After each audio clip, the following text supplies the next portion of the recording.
You're watching Wired, live. Welcome back. What better place for a well-respected British tea retailer to open its first U.S. store than Boston, home of you-know-what, Leslie Gavis. The Boston Tea Party. That would be correct. Let's not bring up bad times. No, that's actually Let's right. not.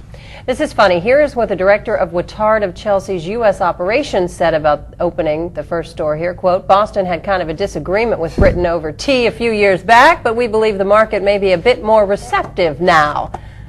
I like it. I like it too. That director was just here bringing us the tea.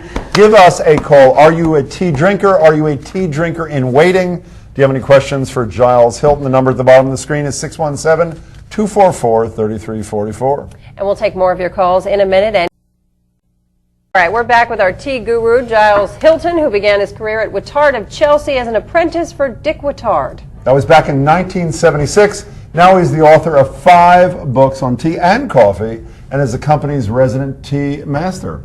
Or the nose, as you're affectionately called, right? And when you started, you didn't like tea, right? No, I didn't.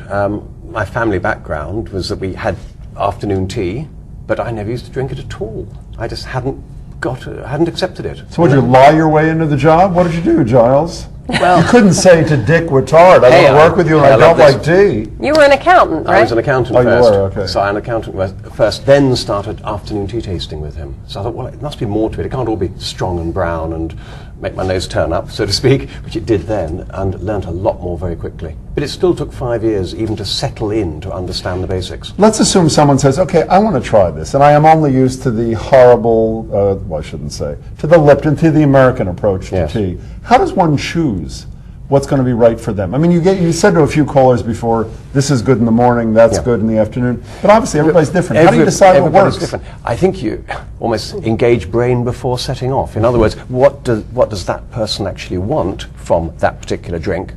And look for the tea that will deliver. That's more the point. People actually sometimes haven't thought, oh, I just drink tea without thinking, like coffee, same thing.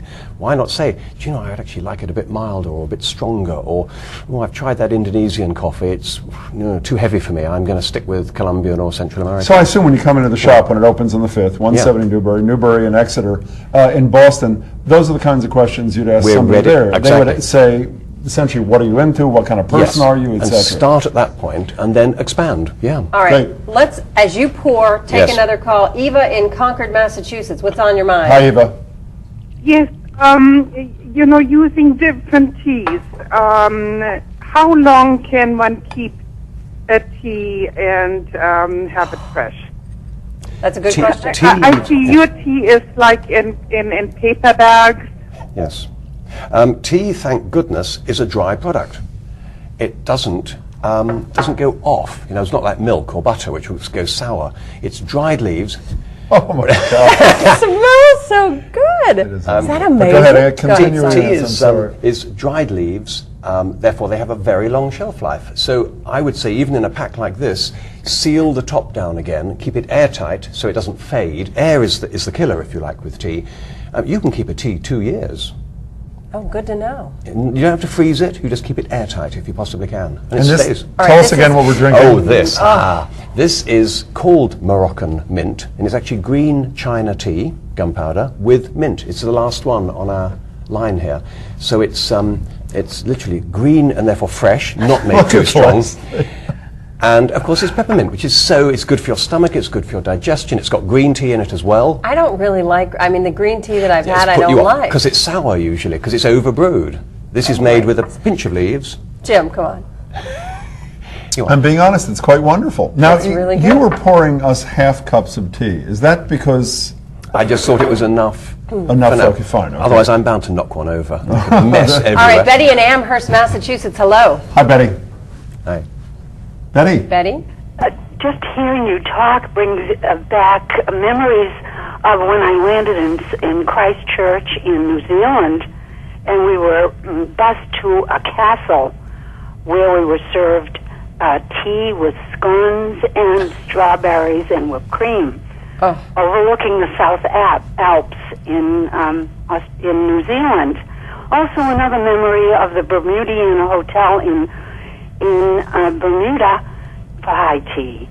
So it's been wonderful listening to you and bringing back these wonderful memories. Delighted to hear it, my goodness. I think we've all had a decent cup of tea in different situations, and it's a very social drink as well. It is, Look at the smile on your face. It's This amazing. is so good. I'm sorry. Every day when I drive to work with my coffee, I think it doesn't even taste good. And I'm done. I'm a new woman, Jim. What are you doing tomorrow at 4 o'clock? Looks like a master of tea, is it? With a Exactly, tray, right here. with a tray, yes. Exactly. All right, there are a lot of things that you sent us in our press kit, and we're going to talk about these. I don't know if we have enough time now, but there are papaya pieces, and there are rose petals, and there are oils. What is all that about? That is about the getting people to think of breaking away from just plain strong black tea and thinking you can do anything with tea. You can make a flavored tea. And so it's regular tea in there. There's 1 tin of green tea, 1 tin of black tea as a base.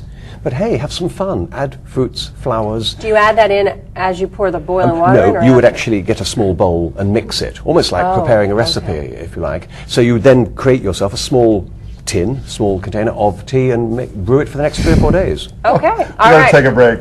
We're still taking your calls. The number is 617-244-3344. This is the longest Leslie has smiled since we began working Since we had together. Is the that true? cookies on the show, That's remember exactly that? right. We're going to take a break. We'll be right back.